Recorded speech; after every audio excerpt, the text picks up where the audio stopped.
वक्फ act की या वक्फ board की जब बात की जाएगी तो एक अहम नाम आएगा शाहिद अली एडवोकेट साहब का, जो सुप्रीम कोर्ट के सीनियर एडवोकेट हैं, सियासी शख्सियत हैं, समाजी कारकुन हैं। हर मैदान में आप काम करते हैं। आज हमारे साथ भारत एक्सप्रेस में खास बातचीत के लिए मौजूद हैं शाहिद अली एडवोकेट साहब। आपका इस्तकबाल और स्वागत शुक्रिया, है। शुक्रिया। वक्फ तरमीमी बिल या वक्फ अमेंडमेंट बिल जो आया है उस पर काफ़ी हंगामा आराई हुई। अब ये बिल जो है वो जेपीसी को भेज दी गई है। इसकी मीटिंग भी होने वाली है। इस पर आपका काफ़ी अरसे से काम रहा है। इस पर जानना चाहते हैं सबसे पहले कि वक्फ बिल क्या है। देखिए, जो वक्फ अमेंडमेंट बिल है, अगर वो इसी सूरत में पास हो गया जिस सूरत में पेश किया गया, तो वक्फ एक इतिहास की चीज़ बन के रह जाएगा। यानी कि वक्फ आपके हाथ से चला जाएगा। वक्फ जो हिंदुस्तान में तीसरे नंबर की लार्जेस्ट प्रॉपर्टियों का होल्डर है, मालिक है, अल्लाह सुब्हान ताला वक्फ बोर्ड उसको संचालित करता है। तो ये प्रॉपर्टियां, अगर ये वाले बिल पास हो गया तो ये सारी की सारी प्रॉपर्टियां मुसलमानों के हाथ से चली जाएंगी। ये बात सच है। इसीलिए इसीलिए शायद इसको जेपीसी में भेजा गया, या उसके और भी कुछ जो सियासी मामलात हैं कि उनका पार्लियामेंट के अंदर कहीं सरकार ना गिर जाए, बिल पास नहीं हुआ तो। क्योंकि उसमें जो दूसरे रुकन हैं, आई मीन टू से टीडीपी है या नीतीश बाबू हैं, क्योंकि ये लोग तमाम जो सेकुलर पॉलिटिक्स हमेशा से करते रहे हैं, तो पूरी उम्मीद हमें ये है कि सरकार का साथ ये लोग नहीं देंगे वोटिंग के वक्त इस बिल पर। तो हो सकता है इसलिए इन्होंने जेपीसी में भेजा हो। नीयत सरकार की पहले दिन से खराब है। देखिए, जब इन्होंने कोशिश की 400 पार लाने की, और इन्होंने बिल्कुल साफ तौर से कहा हम हिंदू राष्ट्र बनाएंगे, जब देश की आवाम ने इनको एक करारा तमाचा मारा, ये कहकर, ये बताकर कि आपको हम हिंदू राष्ट्र नहीं बनाने देंगे, इसलिए इनको मेजोरिटी पे भी इस बार नहीं आने दिया। एक इनको एक तरह से हार इनकी हुई पार्लियामेंट्रियन इलेक्शंस में। तो देश की जनता किसी भी तरह से, देश की आवाम हिंदू राष्ट्र के समर्थन में नहीं थी। देश की आवाम सेकुलरिज्म के समर्थन में थी, सेकुलरिज्म के समर्थन में है, और शायद रहेगी भी हमेशा सेकुलरिज्म के समर्थन में। तो इन्होंने वाया मीडिया निकाला कि आपने जब आवाम के वोट हासिल नहीं कर सके, आवाम ने आपको करारा तमाचा मार दिया, पार्लियामेंट के अंदर आप जब हार गए, तो आपने एक ये वाया मीडिया निकाला कि देखिए साहब, हम मुसलमानों को, एक तो मुसलमानों के पास देश में कुछ है ही नहीं, दलितों से निचले स्तर पर हो चुके हैं। पार्लियामेंट में ऐसी एक रिपोर्ट जस्टिस सच्चर की बनाई हुई, वो टेबल हो चुकी है। उसके बाद जब मुसलमानों के पास एक ये कुछ बचा हुआ है, उसकी हमारी लड़ाई है कि भाई इसको, वक्फ बोर्ड को या वक्फ प्रॉपर्टियों को सरकारी चंगुल से आप आज़ाद कर दीजिए। ये हमारी लड़ाई चल रही है 2010 से कि वक्फ प्रॉपर्टियों को सरकारी चंगुल से आज़ाद होना चाहिए, वक्फ बोर्ड को सरकारी चंगुल से आज़ाद होना चाहिए। इसका सिला इन्होंने यह दिया कि लिए साहब, हम सरकारी चंगुल से तो आज़ाद नहीं कर रहे, हम मुसलमानों को इससे पूरी तरह वंचित कर देंगे। ये वंचित करने के लिए बिल आया गया। लेकिन आप ये कह रहे हैं कि मुसलमानों को वक्फ प्रॉपर्टी से वंचित करने के, महरूम करने के लिए लाया गया। सरकार कहती है कि जो वक्फ माफिया हैं, जिन्होंने वक्फ की ज़मीन पर कब्जा कर रखा है, और ऐसा हम भी देखते हैं कि बहुत सारे ऐसे मुसलमान हैं जिन्होंने वक्फ प्रॉपर्टीज पर कब्जा कर रखा है, उनसे कैसे छुड़ा सकेंगे आप? देखिए, इसमें सरकार ने आधी अधूरी बात कही और आपने भी आधी अधूरी बात कही। ये बात सही है कि बहुत सारे मुसलमानों ने कब्जा किया हुआ है जो माफिया हैं, लेकिन गवर्नमेंट ने भी कब्जा किया हुआ है। मुसलमान नहीं, हमारे हिंदू भाइयों ने भी कब्जा किया हुआ है। तो वक्फ प्रॉपर्टी दरअसल क्या है ना, कि मुसलमानों को पता ही नहीं है कि वक्फ प्रॉपर्टी कितनी है हमारे देश के अंदर और उनके वो क्या क्या काम आ सकती हैं। हर मुसलमान, हिंदुस्तानी मुसलमान इतना अमीर है कि अगर हम वक्फ प्रॉपर्टियों को मार्केट रेट में तब्दील करके और हर मुसलमान को अगर डिवाइड करें, तो 35 से 40 लाख रुपए का मालिक हर मुसलमान है। कितना अमीर है मुसलमान, लेकिन मुसलमान को पता ही नहीं है कि वो कितना मुसलमान अमीर है। एक बड़ा सवाल उठता है कि वही तो मुसलमानों मसला को है। इसके बारे में इल्म नहीं है, और बिल्कुल। मुसलमान खुद इससे नावाकिफ हैं। वो खुद दिलचस्पी नहीं लेते हैं अपनी प्रॉपर्टीज को बचाने के लिए, या फिर उनको खुद जब मालूम नहीं है तो इससे कैसे फायदा उठा सकते हैं? क्यों नहीं उनको जोड़ा जा रहा है? एग्जैक्टली आपने जो कहा कि उनको मालूम ही नहीं है, वो मुसलमानों को उससे जुड़े हुए नहीं है, यही तो चीज़ की मुसलमानों के खिलाफ। देखिए, 1921 में जब गवर्नमेंट ऑफ इंडिया, 1919 में गवर्नमेंट ऑफ इंडिया एक्ट 1919 आया, 1919 आया, ब्रिटिश सरकार लेके आई। उस वक्त ब्रिटिश सरकार ने तकरीबन इसी तरह का कानून सिखों की प्रॉपर्टी के लिए पास करना चाहा था, सेम। यानी कि आज के वक्त को देखें, 1919 में हम चले जाएं, तकरीबन सेम है। जब इस तरह का अमेंडमेंट उन्होंने पास करना चाहा, तो अब क्या होता है कि सरदारों ने एक आंदोलन किया, बिल्कुल उसी तरह से आंदोलन किया जिस तरह से कि हम आंदोलन कर रहे हैं 2011 के या 2010 ऑनवर्ड्स। उनका आंदोलन यही था कि साहब, जो सरदारों की प्रॉपर्टी है उसको संचालित करने का अधिकार सरदारों को मिले, सिखों को मिले, और उसकी बॉडी जो उनका बोर्ड होगा संचालित करने का, उसकी बॉडी को भी सरदार ही इलेक्ट करें, यानी कि डेमोक्रेटिकली इलेक्शन हो बाकायदा सरदारों का।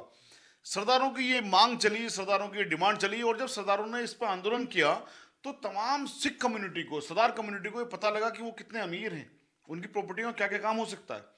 सर देखिए सर, कर्जाए हंसना हमारा कॉन्सेप्ट है, उन्होंने अपनाया। वक्फ हमारा कॉन्सेप्ट है, उन्होंने अपनाया। आप देखिए, आप, मैं जिम्मेदारी के साथ मैं कह रहा हूँ, गुरु ग्रंथ साहिब में कुरान की अच्छी खासी आयतें लिखी हुई हैं, हमारी चीज़ें उन्होंने अपनाई, वो कामयाब हो गए, हम लोगों ने छोड़ दी। हम लोगों ने नबी करीम सल्लल्लाहु अलैहि वसल्लम की सुन्नत छोड़ दी, हम लोग कामयाब नहीं है। हम लोगों ने वक्फ को छोड़ दिया, हम लोग कामयाब नहीं है, ना हो सकते। उन्होंने 1919 में आंदोलन शुरू किया, 1925 में वो कामयाब हुए, और जो 1925 में दिल्ली में उनका आंदोलन हुआ, इसी पार्लियामेंट के सामने उनकी शहादतें भी हुई। जब शहादतें हुई तो ब्रिटिश सरकार झुकी, और ब्रिटिश सरकार ने 1925 गुरुद्वारा प्रबंधक कमेटी एक्ट 1925 पास किया 25 जुलाई को। और वो इतनी बड़ी चीज थी कि महात्मा गांधी जैसी शख्सियत ने कहा कि आज हम जंग आजादी की पहली लड़ाई जीत गए। आजाद हुआ था हिंदुस्तान 1947 में, 1925 में महात्मा गांधी जैसी शख्सियत ने कहा कि हम जंग आजादी की पहली लड़ाई जीत गए। क्यों? उन्होंने सिर्फ एक चीज की डिमांड करी, जिस चीज की डिमांड अभी तक भी मुसलमानों ने नहीं की, हम लोग तो कर रहे हैं। उन्होंने 1925 में हासिल कर ली, हमें अभी तक ये शऊर नहीं आया हम डिमांड भी कर सकें उसकी। क्या हासिल कर लिया कि साहब, उनकी जो गुरुद्वारों की प्रॉपर्टीज हैं उनको मैनेज गुरुद्वारा प्रबंधक कमेटी करेगी, और गुरुद्वारा प्रबंधक कमेटी को इलेक्ट कौन करेगा? सिख भाई करेंगे, सरदार भाई करेंगे। हमारे यहां पर क्या है कि जो वक्फ बोर्ड की प्रॉपर्टी है उन्होंने मैनेज तो वक्फ बोर्ड करेगा, लेकिन वक्फ बोर्ड को इलेक्ट कोई नहीं करेगा, वो सरकार उसको नॉमिनेट करेगी लोगों को। सरकार अपने पसंदीदा लोगों को चेयरमैन बनाएगी, फिर सरकार उन प्रॉपर्टी को कब्जा करेगी और अपने पसंदीदा लोगों से कब्जा करवाएगी। जो माफिया की बात है, वो माफिया कुछ और नहीं है, बल्कि सरकार के पाले हुए पालतू वो मुसलमान या वो दूसरे दीगर लोग हैं जो सरकार के हमेशा साथ में खड़े होते हैं, जो भी सरकार हो। तो ये लोग माफियाओं को पालने का काम हुआ। पूरी वक्फ प्रॉपर्टी, जो वक्फ प्रॉपर्टी मुसलमानों में काम आ सकती थी, जो वक्फ प्रॉपर्टी अगर उसको स्ट्रीमलाइन कर दिया जाए तो देश को पूरे को आगे बढ़ाने का काम करेगी। जो वक्फ प्रॉपर्टी हर मुसलमान के हिस्से में 35 से 40 लाख रुपए का इमलाक आता है, कितना अमीर मुसलमान हो सकता है, आप सोचिए जरा सा। उन मुसलमानों को आपने इतना वंचित कर दिया, दलितों से निचले स्तर पर आ गए ये चंद मुसलमानों ने या चंद सरकारी लोगों ने। तो ये लड़ाई हमारी हमेशा रही, ये लड़ाई हमारी हमेशा है। और आप यकीन जानिए, अगर ये जो आज वक्फ बिल आया है, इसीलिए हमने तमाम जेपीसी के मेंबर से मिलना शुरू कर दिया जी, उनके पास हमने जाना शुरू कर दिया, और हमारी एक ही डिमांड है कि ये जो आप वक्फ में जितने भी अमेंडमेंट करना चाहते हैं, ये सारे के सारे अमेंडमेंट आपके बेकार हैं, ये वक्फ को खत्म करने वाले हैं। जिन माफियाओं को आप खत्म करने की बात कर रहे हो, ये पूरे का पूरा वक्फ खत्म हो जाएगा। बजाय इसके आप सिर्फ एक काम कर दीजिए, आप सिर्फ एक काम कर दीजिए कि आप गुरुद्वारा प्रबंधक कमेटी की तर्ज पर वक्फ बोर्ड का निर्माण कर दीजिए। हम आपको यकीन दिला रहे हैं कि विद इन 5 years एक भी मुसलमान बेरोजगार नहीं होगा, एक भी मुसलमान बेरोजगार नहीं होगा, और पूरा देश आगे बढ़ेगा जब कोई मुसलमान बेरोजगार नहीं होगा। हम किसी से, सरकार से, ना आपसे हम रिजर्वेशन चाहते, ना आपसे हम सरकारी नौकरियां चाहते, ना आपसे हम कुछ और चाहते, सिर्फ हमें हमारा वक्त दे दीजिए, और कुछ भी हम नहीं चाहते। और हमें वक्त मिल गया, अगर हमें वक्त मिल गया तो हर साल तकरीबन हर शहर में हम एम्स से अच्छा हॉस्पिटल अपने वक्फ बोर्ड की कमाई से बना सकते हैं, यूनिवर्सिटी बना सकते हैं, कॉलेज बना सकते हैं। अब आप सोचिए 5 साल के अंदर कितने लोगों को रोजगार मिलेगा। सवाल यहाँ पे ये उठता है कि आप बात कर रहे हैं कि सिखों का अपना हक 1925 में मिल गया, 1921 में उन्होंने एक लड़ाई लड़ी, 100 साल से ज्यादा का वक्त गुजर गया, लंबा अरसा होता है। मुसलमान आज तक बेदार क्यों नहीं हुए, और उसका जिम्मेदार कौन है? अगर आप बात करते हैं मौजूदा सरकार की, तो मौजूदा सरकार अभी 10-11 सालों से है, 10 सालों से पहले तो दूसरी सरकारें रही हैं, फिर उन्होंने मुसलमानों को मजबूत क्यों नहीं बनाया? क्यों वक्फ बोर्ड का कयाम अमल में इस तरह से नहीं आ सका जिस तरह से आप मुतालबा कर रहे हैं?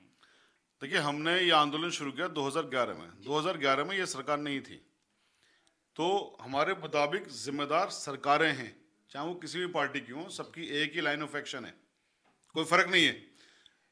कांग्रेस ने या दीगर पार्टियों ने मुसलमानों को दलितों से निचले स्तर पर पहुंचाया। ये तो मुसलमानों का वजूद ही खत्म करने में लग गई फिलहाल की जो पार्टियां हैं। तो कोई फर्क नहीं है, उन्होंने आपको दलितों से निचले स्तर पर पहुंचाया, ये आपका वजूद खत्म करने में लग रहे हैं। एक बात है।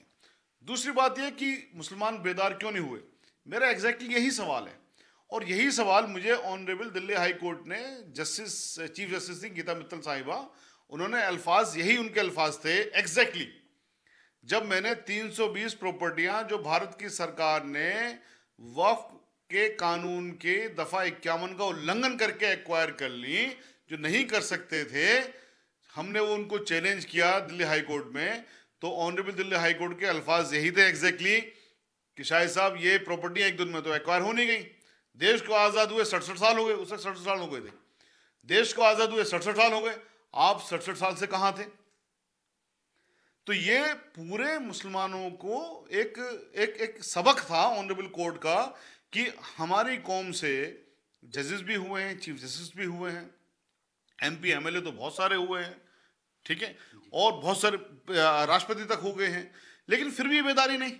इतना बड़े इमलाक के मालिक, उसमें बेदारी नहीं, कौम को पता नहीं होता क्या है। दरअसल जिन लोगों के पास में वक्फ प्रॉपर्टियां कब्जे में हैं, जो लोग इसका इस्तेमाल कर रहे हैं, उसमें सरकारें, उसमें हमारे वो लोग, हमारी कौम के वो लोग जो अपने आप को ठेकेदार कहते हैं, जो बिल्कुल कौम को गुमराह करने का काम करते हैं, उन लोगों ने कभी भी मुसलमानों को जानने ही नहीं दिया वक्फ क्या होता है। जब मुसलमानों ने वक्फ को जाना ही नहीं तो वक्फ के लिए लड़ेंगे क्या? जब मुसलमानों को जाने ही नहीं तो वक्फ के लिए लड़ेंगे क्या? अब कम से कम ये है, देखिए मैं आपको जिम्मेदारी के साथ कह रहा हूं, इंशाल्लाह इन अमेंडमेंट को किसी भी तरह से पार्लियामेंट के अंदर पास नहीं होने दिया जाएगा, और अगर अल्लाह न करे पास हो गए तो हमें हमारी कोर्ट्स पर पूरी तरह भरोसा है, क्योंकि ये अमेंडमेंट कॉन्स्टिट्यूशन के खिलाफ है, ये अमेंडमेंट भारत के खिलाफ है, ये अमेंडमेंट भारत के लोगों के खिलाफ है, ये अमेंडमेंट सेकुलरिज्म के खिलाफ है, ये amendment article 14, article 15, article 21, article 25, article 26, article 30 के खिलाफ है। तो ये अमेंडमेंट किसी भी तरह टिकने वाले नहीं। लेकिन कम से कम अब मुसलमान को मालूम तो चल रहा है कि वक्फ क्या होता है, बात तो हो रही है वक्फ के ऊपर। यानी अगर बात की जाए तो बीजेपी सरकार ने मुसलमानों को बेदार करने का काम कर दिया, मुसलमान ये जान गए कि वक्फ क्या है। बीजेपी सरकार ने मुसलमानों को बेदार करने का काम नहीं किया, लेकिन उनका ये अटेम्प्ट कि हम मुसलमानों को पूरी तरह से इनको खत्म कर दें, पॉलिटिकली खत्म कर चुके हैं, एक भी किसी को टिकट नहीं देते, वक्त प्रॉपर्टियां भी इनकी खत्म कर दें, उनकी ये कोशिश कि हम इनको खत्म कर दें फाइनेंशियली भी, उनकी इसी कोशिश से अल्लाह सुब्हान ताला ने एक दूसरा वो खोल दिया कि मुसलमान कम से कम बेदार अब होंगे। देखिए अल्लाह ताला अपने काम की से भी ले सकता है, और ये ज़रूरी नहीं है कि उसके लिए कोई ईमान वाला ही हो। अब एक जो अपना आप को कहते हैं हम जी खुले दुश्मन है, उन्होंने एक दुश्मनी के तहत एक एक्ट को पास करना चाहा, बिल को पास करना चाहा, अल्लाह ताला ने अब कम से कम उसके ज़रिए आज वक्फ के ऊपर बात तो हो रही है, आज वक्फ के ऊपर तो हम सब लोग जान तो रहे हैं। सर हिंदू भाइयों की तो बात छोड़ दी, मुसलमानों को नहीं पता वक्फ क्या होता है। हमने पूरे देश भर में, आपको मालूम है, कॉन्फ्रेंसेस की हमने 2016-2017 में तकरीबन 21 स्टेट्स में जाकर के हमने कॉन्फ्रेंसेस की, वहां पर मुसलमानों को नहीं पता हो तो वो बल्कि एक दादो तले उंगली दबा लिया करते थे, अच्छा इतनी बड़ी चीज़ होती है वक्फ, इतना कुछ हो सकता है, मुसलमान इतने अमीर हैं, यूनिवर्सिटी कॉलेज खोल सकते हैं, हमें तो पता ही नहीं थी ये बात। तो हमारे हिंदू भाइयों को नहीं पता थी। हिंदू भाइयों के बारे में दिमाग में क्या भ्रांति थी कि साहब वक्फ जो प्रॉपर्टियां हैं बेसिकली वो वक्फ बोर्ड ने हिंदुओं की प्रॉपर्टी पे कब्जा कर लिया है, या जो लोग पाकिस्तान चले गए वो प्रॉपर्टियां वक्फ हैं, या एनी भी प्रॉपर्टी वक्फ है। तो एक ये भ्रांति रहती थी। अब कम से कम जब ये सब चीज़ जान रहे हैं, ये एक्ट जो बिल लेके आए हैं, तो अब कुछ चीज़ें क्लियर हुई हैं। वो चीज़ें क्लियर क्या हुई हैं कि एक जो भ्रांति फैलाई गई थी कि साहब वक्फ बोर्ड जिस प्रॉपर्टी को चाहता है वो कहता हमारी वक्फ प्रॉपर्टी है, दफ़ा 40 का हवाला दिया जाता है, तो अब लोगों को पता लगा कि दफ़ा 40 से पहले दफ़ा 39 आती है, दफ़ा 38 आती है, दफ़ा 37 आती है, जो ये कहती है कि नहीं साहब, वक्फ वही हो सकती है। सपोज करिए मैं किसी प्रॉपर्टी का मालिक हूं, तो मैं अपनी प्रॉपर्टी को अगर वक्फ को देना चाहता हूं तो वक्फ डीड बनाऊंगा और मैं जाकर के वक्फ डीड को रजिस्टर्ड करवाऊंगा। तब वक्फ बोर्ड उस मेरी वक्फ डीड को रेवेन्यू ऑफिसर को भेजेगा, यानी कलेक्टर को भेजेगा या एसडीएम को भेजेगा, जो भी रेवेन्यू ऑफिसर है।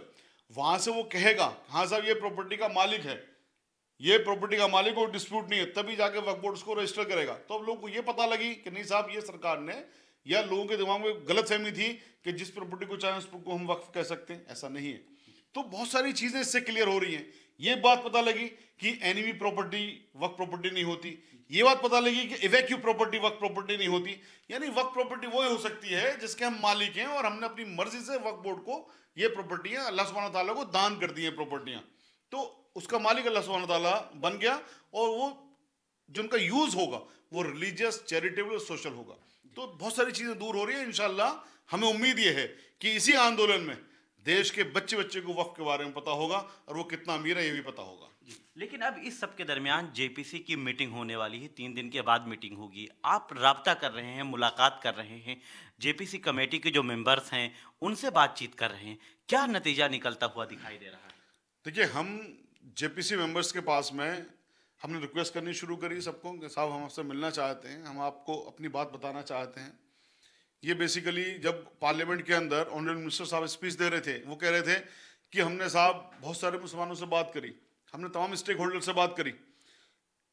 अनफॉर्चुनेटली किसी भी स्टेक होल्डर से बात नहीं की गई। हमने कहीं ऐड नहीं देखा कि कभी किसी को बुलाया गया हो बात करने के लिए। तो जब तक आप मुसलमानों की बात नहीं सुनोगे, जब तक आप वक्त पे कानून क्या बनाओगे? आप मेरे लिए कानून बनाने चल रहे हो, आप मेरी बात ही नहीं सुन रहे। वक्त के ऊपर आज तक भी किसी भी कोर्ट ने, चाहे वो कोई सी भी ऑनरेबल हाई कोर्ट हो या ऑनरेबल सुप्रीम कोर्ट हो, ये नहीं कहा कि वक्फ कानून के अंदर कोई कमी है। ये हमारी एडिशनल डिमांड है कि साहब इसका कॉन्स्टिट्यूशन ऐसा हो कि मुसलमान उसको इलेक्ट करें।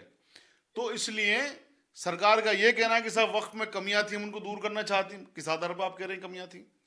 तो आपने बताइए ना कौन से कोर्ट का जजमेंट का आप हवाला दे रहे हो कमियां थी। आपने वो चीज नहीं करी। दूसरी चीज, आपने किसी स्टेक होल्डर से बात नहीं करी। स्टेक होल्डर में आपके जो पालतू मुसलमान हैं, जो सरकारी मुसलमान हैं, उनको आपने भले बुला के बात कर लो। मुझे बताओ आप, मैं जिम्मेदारी के साथ कह रहा हूं और इसलिए नहीं कह रहा हूं कि मैं मतलब इसमें कोई फख्र की बात है या मैं घमंड की बात है। अकेले दिल्ली में 990 वक्फ प्रॉपर्टियों को आजाद करवाने वाला शाहिद अली है। नहीं, वो आपने लड़ाई लड़ी, मुझे मालूम है। बनवाने वाला मैं हूं, ठीक है। इतनी लंबी मैंने लड़ाई लड़ी, मुझसे सरकार ने आज तक बात नहीं करी। ये सरकार ने बात नहीं करी, सरकार किस आधार पर कह रही है हमने स्टेक होल्डर से बात कर ली? तो इसलिए हमारा फर्ज ये बनता है, अब सरकार ने बात नहीं करी, कोई दिक्कत की बात नहीं है, हम जाएं सरकार के पास। तो जेपीसी में जो 21 मेंबरान हैं, हमने उन सबको पिटिशंस लिख दी, सबको मेल कर दिए, सबको हमने व्हाट्सएप मैसेजेस लिख दिए। 21 लोकसभा के हैं और उसके बाद दोनों लोकसभा राज्यसभा के जो हैं, इसमें जेपीसी के जो मेंबर्स हैं 21 लोकसभा के हैं। हमने सारे मेंबरान को मैसेज लिखे, टेक्स्ट मैसेज लिखे, जिनके में व्हाट्सएप थे उनको व्हाट्सएप भी करे। फिर हमने पिटिशंस लिखी, सबके मेल एड्रेसेस हमारे पास थे, सबको हमने पिटिशंस लिखी। जो जो हमें टाइम देते जा रहे हैं मिलने के लिए, हम उनके पास मिलने भी गए, जिसमें मौलाना मुहिबुल्लाह साहब है, ठीक है। दूसरे ये आपके बिहार से डॉक्टर संजय साहब हैं, ठीक है। और जावेद साहब से हमारी बात हुई है, जावेद साहब शायद कल मिले। जगदम्ब गोपाल साहब जो इसके चेयरमैन है जेपीसी के, उनसे भी हो सकता है हमारी कल या परसों मुलाकात हो। तो इस तरह से जैसे जैसे हमें टाइम मिल रहा है सबसे, हम उनके पास मिलने के लिए जा रहे हैं, पूरे वक्त के बारे में बता रहे हैं। ये बता रहे हैं साथ साथ कि इसमें हमारे किसी भी हिंदू भाई का जरा सा भी नुकसान नहीं है और इससे मुसलमानों के पूरे इलाज हो सकते हैं। हम बल्कि ये कहते हैं, मिसाल के लिए आप मान लीजिए कि एक घर में अगर 5 बच्चे हैं, यानी एक बाप के अगर 5 बच्चे हैं, एक बच्चा अपाहिज है, तो जो 4 बच्चे कमा के लाते हैं और बाप कमा के लाता है, उसका पैसा भी उस अपाहिज बच्चे के इलाज पर खर्च होता है। मुसलमान उस अपाहिज बच्चे की तरह हैं, इसका इलाज वो अपने आप कर सकता है वक्फ के जरिए। आप उसका इलाज कर दीजिए, वक्फ उसको दे दीजिए, वो बच्चा भी कमा के लेके आएगा और इन 4 से ज्यादा कमा के लेके आएगा, क्योंकि इन 4 से ज्यादा अमीर है वो, तो पूरा देश आगे बढ़ेगा। तो हमारी यही मांग है और यही डिमांड है, हम यही एक्सप्लेन करने के लिए जा रहे हैं। किसी हिंदू भाई का नुकसान नहीं, देश का नुकसान नहीं, हमारी प्रॉपर्टियां हैं, हमें संचालित करने का अधिकार मिलनी चाहिए, उसकी बॉडी को भी हम ही चुने। डेमोक्रेटिकली चुने, इलेक्शन के जरिए चुने। कोई नई बात नहीं मांग रहा हूं मैं, सरदारों के लिए 1925 में मिल गई वो चीज जो हम मांग रहे हैं आज। तो सरकार को कोई बड़ी बात नहीं कर दे सरकार। अगर सरकार की इंटेंशन वाकई में मुसलमानों के लिए कुछ करने की है, सरकार की इंटेंशन वाकई में जो पार्लियामेंट के अंदर कहा है, सरकार की इंटेंशन अगर वाकई में ये है कि हम मुसलमानों के लिए कुछ करना चाहते हैं, हम मुसलमानों की प्रॉपर्टी को आज़ाद करवाना चाहते हैं, तो मैं आपको यकीन दिला रहा हूं कि अगर उन्होंने ये गुरुद्वारा प्रबंधक कमेटी की तर्ज पर वक्फ बोर्ड के कॉन्स्टिट्यूशन की परमिशन दे दी, ऐसा एक्ट पास कर दिया, तो ये फिर पूरे मुसलमानों के ऊपर जरूरी हो जाएगा कि ऐसी सरकार को मत जाने दो, ऐसी सरकार को मत जाने दो, ऐसी सरकार को मत जाने दो जो आपको पैरों पर खड़ा कर रही है। लेकिन अगर ये भी इनकी इंटेंशन जो जाहिराना लगती हैं कि आपको खत्म करना चाहते हैं, अगर ये खत्म करने वाली बात है तो दिमाग से गलतफहमियां निकाल दें। कोई खत्म नहीं कर सका है हमें, और ना इंशाल्लाह खत्म कर सकेगा रोज़े क़यामत तक। आप इन बातचीत के दौरान आप बता रहे हैं कि आप जेडीयू से उम्मीदें आपको हैं, लेकिन पार्लियामेंट में जो जेडीयू के लीडर हैं ललन सिंह मिनिस्टर हैं, उनकी जो तकरीर थी वो पूरी तरह से सरकार के फेवर में और हिमायत में थी। आप कैसे उनसे उम्मीद कर रहे हैं? देखिए, जो जैसा मैंने बताया ललन सिंह साहब है या दूसरे लोग हैं, एक चीज़ है कि मेरे मज़हब की जो कमांडमेंट है वो मुझे पता होनी चाहिए। जब मुझे ही नहीं पता तो मैं ललन सिंह साहब से क्या उम्मीद करूं? जब मेरे जो तकरीबन 20-25 करोड़ मुसलमान हैं या 30 करोड़ मुसलमान हैं, उन्हीं को नहीं पता, ललन सिंह से क्या मैं उम्मीद करूं? लेकिन जिस वक्त इन 20-25-30 करोड़ लोगों को, मुसलमानों को पता होगी वक्फ क्या होता है, और जब 25-30 करोड़ मुसलमान सड़कों पर आएगा वक्फ क्या होता है, तो ललन सिंह साहब क्या, नीतीश साहब भी आपके कदमों में होंगे ये कहते हुए कि बताइए साहब मुसलमानों तुम्हारी रजा क्या है, क्या करना है वो बताइए। तो हमारा फ़र्ज़ ही बनता है कि हम न सिर्फ लोगों को अवेयर करें, बल्कि हम जेडीयू को भी जाके बताएं, हम टीडीपी को भी जाके बताएं कि आप जिन लोगों की पॉलिटिक्स करते आ रहे हो, आप सेकुलर पॉलिटिक्स करते हो ना, आपको वोट मिलता है ना मुसलमानों का एन ब्लॉक, तो ये मुसलमानों के लिए जो प्रपोज बिल है ये घातक है, ये मुसलमानों को ख़त्म कर देगा, मुसलमानों का वजूद ख़त्म करने वाला बिल है ये। तो मेरा ख्याल ये है, और साथ में हमारी जो डिमांड है ये मुसलमानों को मुख्य धारा से जोड़ने वाली डिमांड है। ये हिंदुओं का कुछ नहीं ले रही, देश से कुछ नहीं ले रही, लेकिन देश को बदले में बहुत आगे बढ़ाने का काम करने वाली है। तो ये एक ही स्ट्रोक में आपके तमाम काम भी हो गए। तो मेरा ख्याल ये है कि जब इनके पास तक बात पहुंचेगी, अभी तो बात ही नहीं पहुंच रही, आवाम के पास तक बात पहुंचेगी, दोनों चीजें कह रहा हूं, आवाम के पास तक पहुंचेगी, इनके पास तक पहुंचेगी, तो कोई मतलब ही नहीं होता कि ये लोग किसी भी तरह से मुखालफत कर लें। आखिरी सवाल, जब आप तमाम लोगों से मिल रहे हैं, जेपीसी मेंबरान से, चेयरमैन से मिलने की बात कर रहे हैं, क्या सरकार से भी मिलने की कोशिश करेंगे या सरकार तक भी अपनी बात रखेंगे? देखिए, जेपीसी में जो मेंबर्स हैं उसमें सरकार के लोग भी हैं, ठीक है। जो डॉक्टर संजय साहब का मैंने जिक्र किया, ये बीजेपी से ही हैं, और बीजेपी से चौथी बार वो एमपी हैं, वो बीजेपी के से ही हैं। जगदम्ब पाल साहब हैं, वो भी बीजेपी से ही हैं। तो हम तो तमाम लोगों से मिल रहे हैं, चाहे वो सरकार के हैं, दूसरे हैं। और मैं आपको बताऊं एक बात, सारे लोग अप्रिशिएट करते हैं इस बात को, ये कहते हैं कि हमें पता ही नहीं थी, ये बात तो हमें पता ही नहीं थी कि हमारा कुछ नहीं जा रहा है, यानी हमारा से मतलब हिंदू भाइयों को कुछ नहीं जा रहा और मुसलमान अपने पैर पर खड़ा हो जाएगा, ये बात तो मालूम ही नहीं थी इनको। तो ये हमारा फर्ज बनता है कि उनको बताना कि भाई ये चीज़ है असली, ये नहीं है कि जिन चंद लोगों ने, चंद मुसलमानों ने, चंद लोगों ने कब्जा किया हुआ है, वो तमाम मुसलमानों को रिप्रेजेंट नहीं करते हैं। उनसे तो निकालिए प्रॉपर्टी, कोई दिक्कत की बात नहीं हो, लेकिन निकाल करके आप प्रॉपर्टी किसको दोगे? प्रॉपर्टी तो हमें मिलनी चाहिए ना, हमारी प्रॉपर्टी है, हमारी से मतलब मुसलमानों की प्रॉपर्टी मुसलमानों को मिलनी चाहिए। अब आप प्रपोज बिल में क्या कह रहे हो, हम हिंदू भाइयों को इसके अंदर लेके आएंगे? क्यों लेके आओगे भाई, प्रॉपर्टी तो हमारी है ना, आप क्यों लेके आएंगे? तो ये जो चीज़ें हैं, ये चीज़ें अजियत पहुंचाने वाली चीज़ें हैं, जो साफ तौर से लगता है कि नहीं साहब ये अच्छी इंटेंशन के साथ नहीं लाया गया। लेकिन अगर इसमें इन्होंने ये वाली अमेंडमेंट कर दिया जो हम बात कर रहे हैं कि साहब मुसलमानों को अख्तियार दे रहे हैं, ये वोट मुसलमान ही चलाएंगे और मुसलमान ही इसको इलेक्ट करेंगे जैसे गुरुद्वारा कमेटी करते हैं, तो आप यकीन जानिए ना तो फिर ये सरकार कहीं जाने वाली है और ना मुसलमानों को किसी और चीज़ की फिर ज़रूरत पड़ने वाली है। बहुत शुक्रिया आपका, बहुत शुक्रिया। तो ये थे शाहिद अली एडवोकेट साहब, जो वक्फ बोर्ड के लिए तहरीक चला चुके हैं और अब इन्होंने एक जिम्मा उठाया है कि जेपीसी मेंबरान और चेयरमैन से मुलाकात करेंगे और उनसे बातचीत का सिलसिला शुरू कर चुके हैं। आपका मुतालबा है कि जिस तरह से गुरुद्वारा सिख प्रबंधक कमेटी की तरह वक्फ बोर्ड को भी बाख्तियार बना दिया जाए, अगर ऐसा होता है तो मुसलमानों के लिए इससे बड़ा कोई और कदम नहीं हो सकता है। मैं अपने साथी वीडियो जर्नलिस्ट धर्मेंद्र के साथ निसार अहमद खान, भारत एक्सप्रेस, दिल्ली।